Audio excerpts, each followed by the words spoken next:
المدير طالب شغل كتير قوي، عايزني أبعت إيميل لمورد الحديد عشان المواصفات. أنا زهقان ومش قادر أشتغل يا برعي، ممكن تكتب أنت الإيميل؟ بسيطة. شكراً، اكتبه وابعتهولي، أنا هروح عشان زهقان خالص. طيب. ما تنساش ابعت لي الميل عشان أبعته أنا للمدير. أنت هتمشي إمتى؟ عندي شغل. عندك إيه يعني؟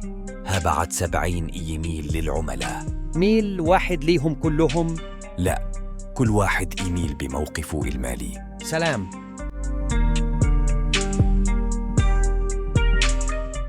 إحنا الشركة الوحيدة في السوق اللي قدرت تحصل على مواصفات حديد متوافقة مع المواصفات العالمية الجديدة بلا فخر. كل الشركات خسرت وإحنا كسبنا. كل ده بسبب الميل اللي فتحي بعته، إيميل مظبوط ومكتوب حلو.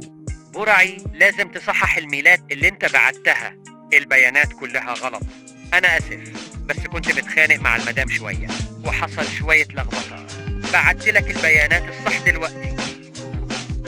ولذلك قررت الإدارة ترقية السيد فتحي ليصبح مدير التشغيل.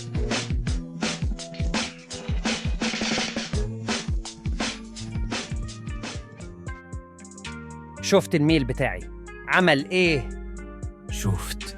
انت عارف ان انا كده بقيت مديرك؟ عارف. طب اعمل لي تقرير بنتيجة ال70 ميل اللي بعتهم. لا. انت بتقول ايه؟ ازاي تقول لي لا؟ منها لله. هي مين دي؟ المدام.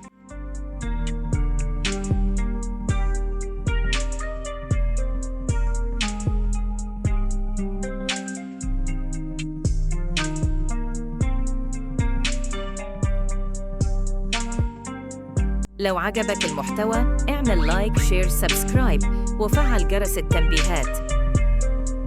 يوتيوب يا ميديا.